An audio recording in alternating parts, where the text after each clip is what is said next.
Welcome to The Ethical Stitch, where fashion meets integrity and style gets a conscience. I'm your host, Michelle Alleyne, fashion strategist, educator, and sustainability geek. Let's unravel what it really means to create, shop, and live ethically.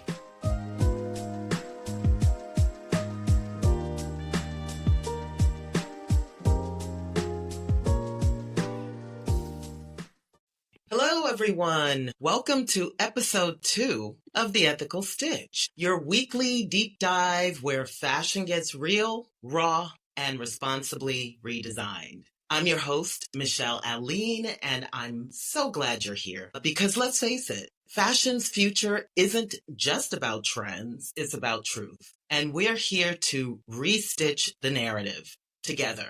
This show is about protecting what we love, our planet, our people, and yes, our personal style. Sustainable fashion isn't about sacrifice. It's about systems change with a definite side of good taste. So welcome to the green room where trends get undressed and the truth gets stitched in and we keep it all the way real. This is where we spill the sustainability tea and fashion glossies won't touch what we do.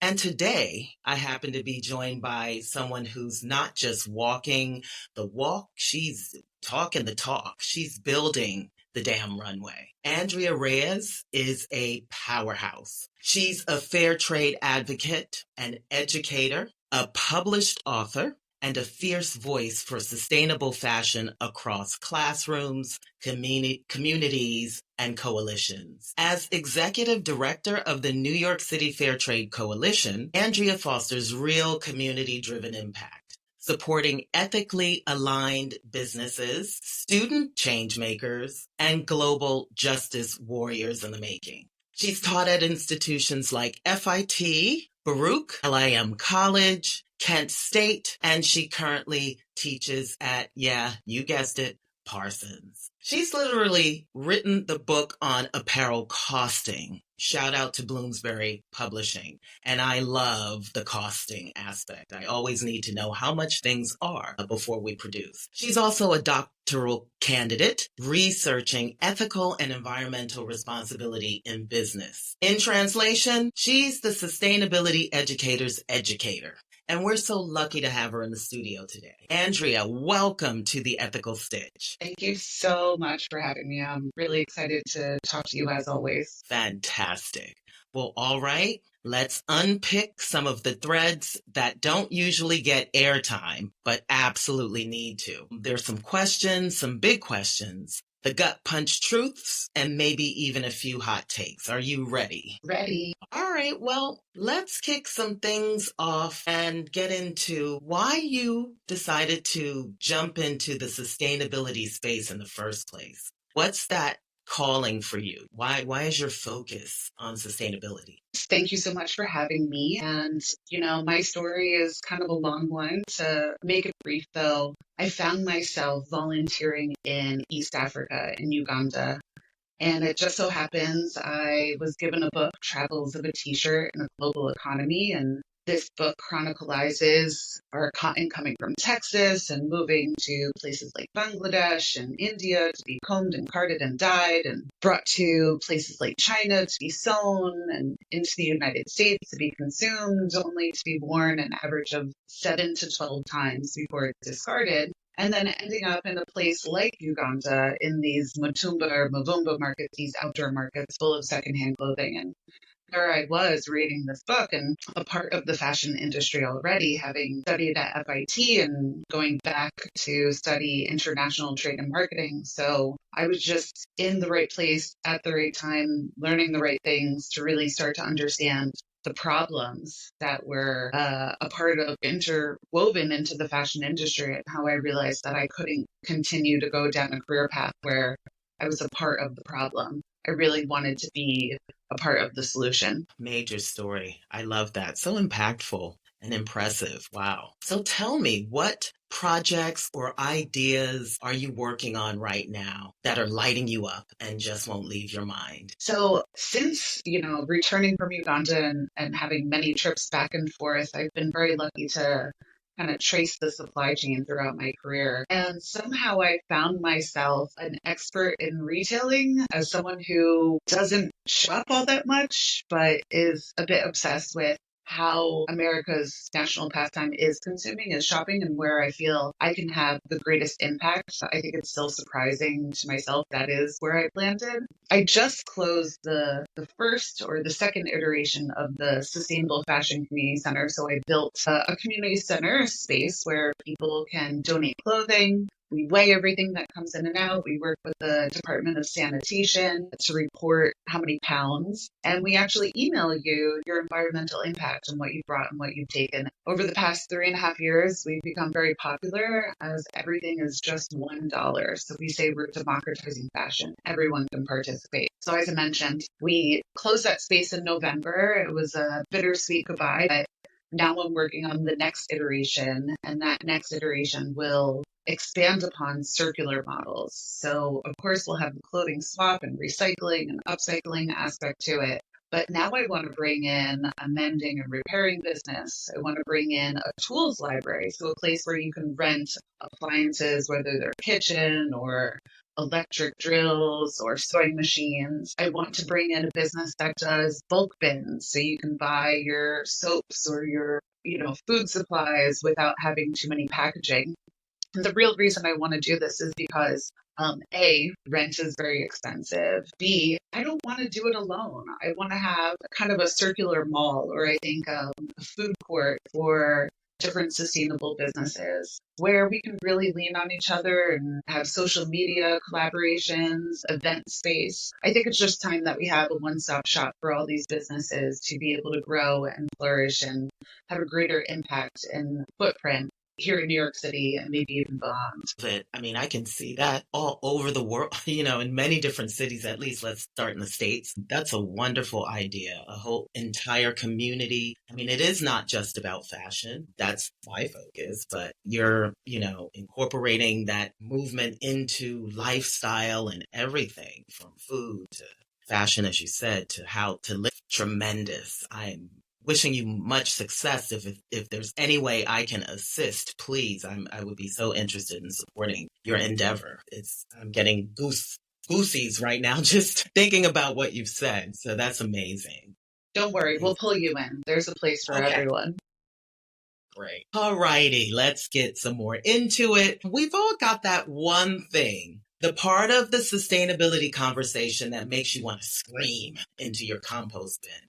What's yours? I would say overproduction and overconsumption. And I think these things go hand in hand. And I'm really screaming at the corporations. And I hate to say it, but I'm really screaming at maybe some friends of mine who are complicit in this, those who maybe were a part of what I call the sustainable fashion movement, who are doing really important community work, who are now head of sustainability at big companies, who I think are complicit in the perpetuation of overconsumption and overproduction. I just came off of the Sustainability Week events during Earth Month, and I think we're still in the loop of more is better and scaling sustainability. And I think that's a bit of an oxymoron. The more I think about how we're going to produce large amounts of recycled material, it's still producing a large amount of things that are already not being consumed. So I'm not in the camp of stop production altogether or even, stopping these corporations or these, innovative businesses from creating new materials. But I think we have to reevaluate our need for continuous constant growth. I really like the idea of degrowth, and I don't think we're talking about it enough. That's definitely true. How do you get these CEOs and CFOs to degrow, right? That's so not the model as it's been. I mean, I always push, I'm a pusher of triple bottom line because, I'm an entrepreneur, I'm a business person. I understand needing to be profitable, but also just considering that true cost that, the human side of it, the people, the overproduction, as you said. How do we resolve that? How do we degrow? How do we underproduce and still exist as businesses and, generate a profit so that we still exist? Do you think that's Yeah, really cool? it's tricky, but I think we have to look at models and case studies who are doing it and doing it well. I look to Eileen Fisher. I even look to DBF, Diane von Furstenberg, who have looked at their customer and what they really want. They've looked at their collection, their SKUs, and have consciously reduced the amount of things that they're going to produce. Maybe it's the amount of colors that they're producing. Maybe Mhm. it's sticking to the fibers that they know that they can recycle. I just listened to a podcast about Eileen Fisher and their whole recycled wool program. And you can see within the companies that they have a loyal filing of customers, but also their employees. Their employees often work there for 15, 25 years is the norm. Wow. So I think looking at it from not a what categories can we go into next, but looking at it from, okay, what categories are we performing in best and how can we really hone in and tap into our customer and, with the goal of we want their whole entire closet to be full of our items and looking at that from a cost standpoint, right? You're reducing the amount of waste, the amount of things that they design and then cancel at the end of the day. And I think it's leaving more of the pie, more of the market for other players. Right now, we're looking at another economic downturn. If we look at prior ones, we see a consolidation of businesses. And if we want only one store or two stores to succeed, like Amazon or Walmart, then we're going to continue down the path of overconsumption and overproduction. But if we share where we're buying things at smaller retailers or smaller brands and support them, and really, tune into them and communicate with them and engage with them, then we'll have more diversity in the market, more opportunity for new people to step forward, and healthier, smaller, sustainable businesses. Got it. Go smaller, not such huge corporations is maybe the answer.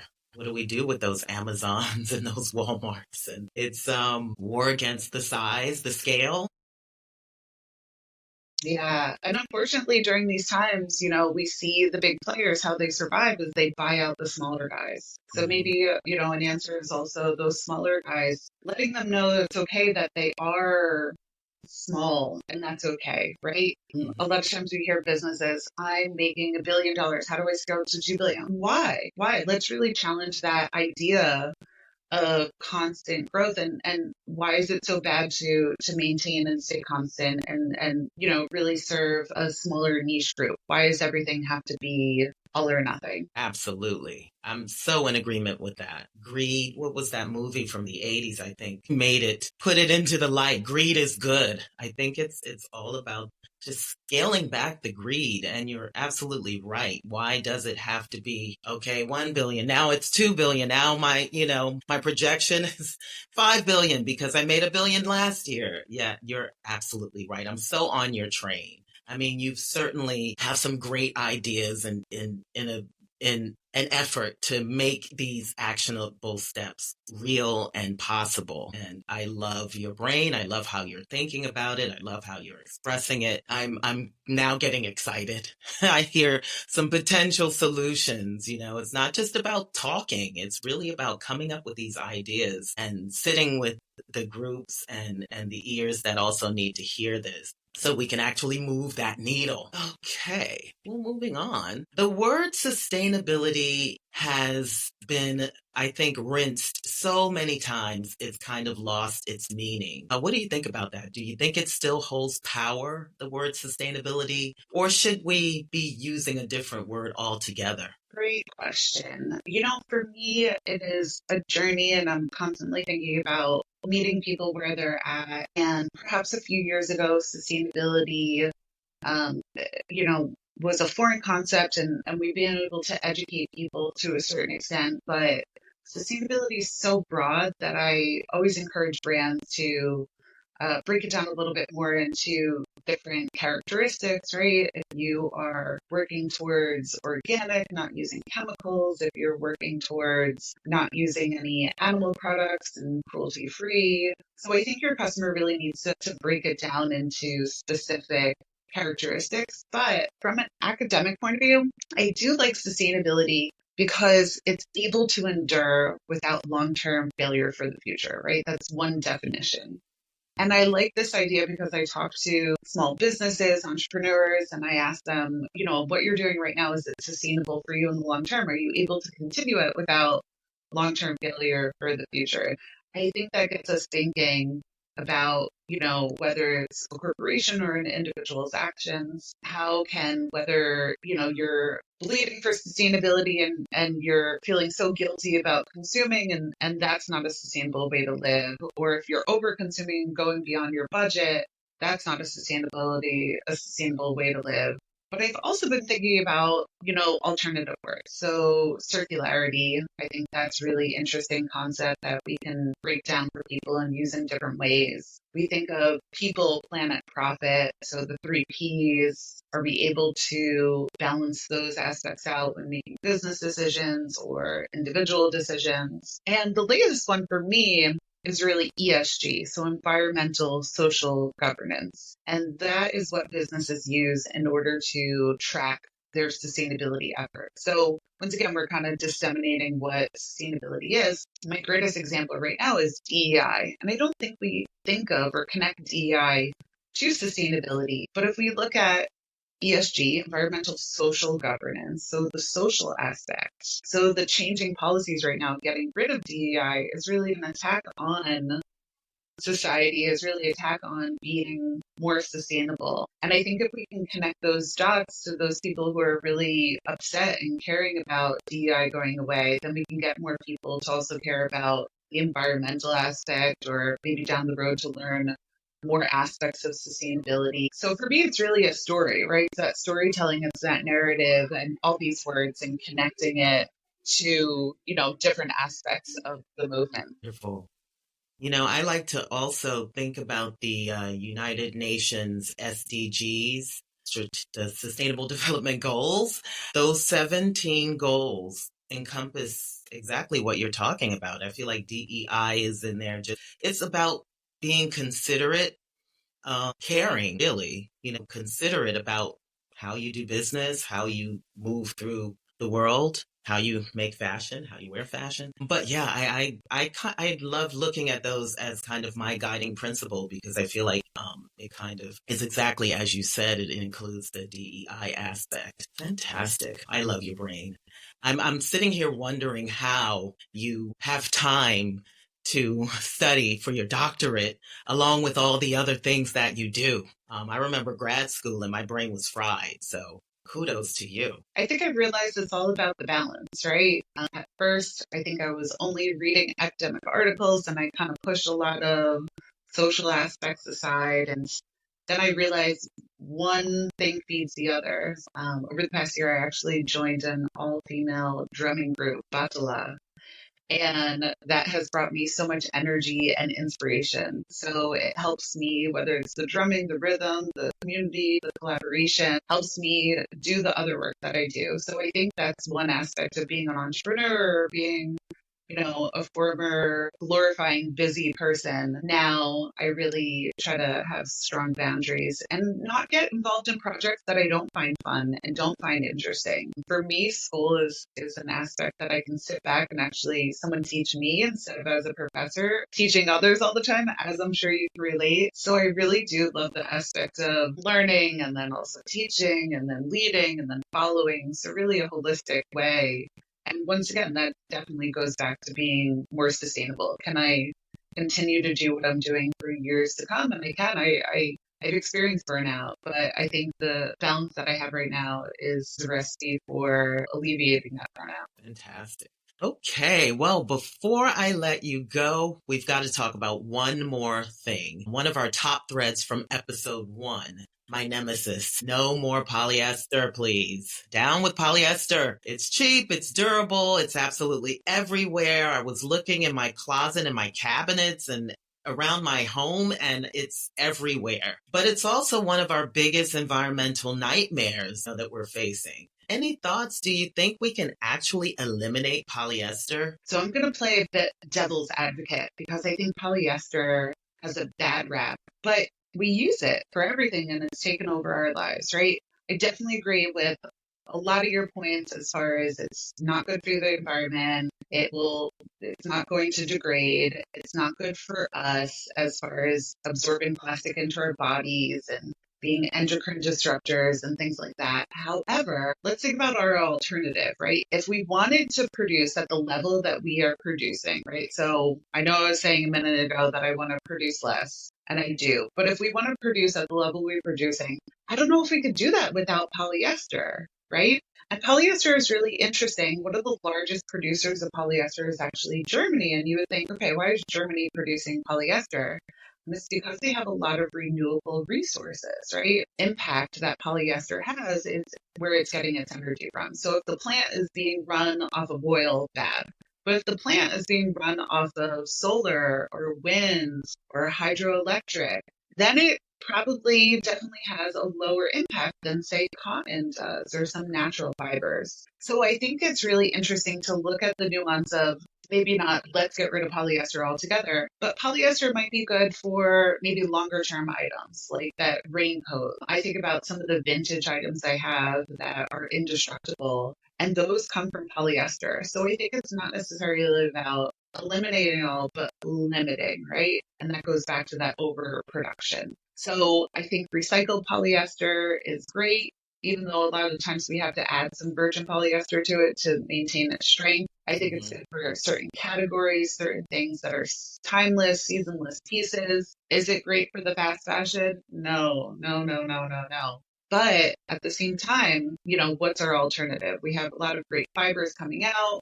The recycling aspect to it is coming out bigger and stronger. So I think we have to look at it from a holistic point of view. A lot of buckets need to change. The levers need to change as we reduce all around. Most definitely. I'll just throw some alternatives out there. You mentioned recycled plastic. So PET, Econo.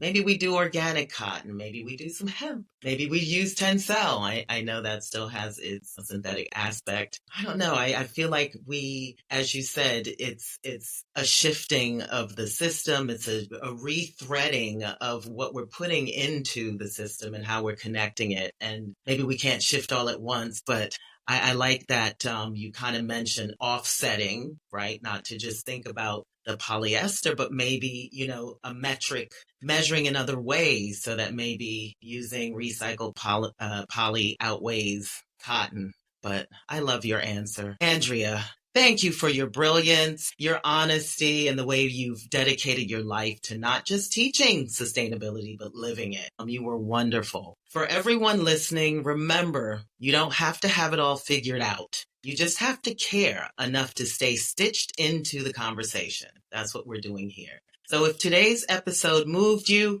hit subscribe, leave a review, and pass it along to someone who cares about making change. Follow Andrea and the New York City Fair Trade Coalition at Abernet11. And as always, you can find us at michellealleyne.com, at Michelle Alleyne Official, or at The Ethical Stitch. Thank you so much. Until the next time, stay smart, stay stylish, and stay stitched into sustainability. Bye-bye. Thanks for tuning into The Ethical Stitch. If you loved this episode, share it, rate it, and tag me at Michelle Alleyne Official. The revolution in fashion starts with awareness, and you're already a part of it. Until next time, keep it ethical.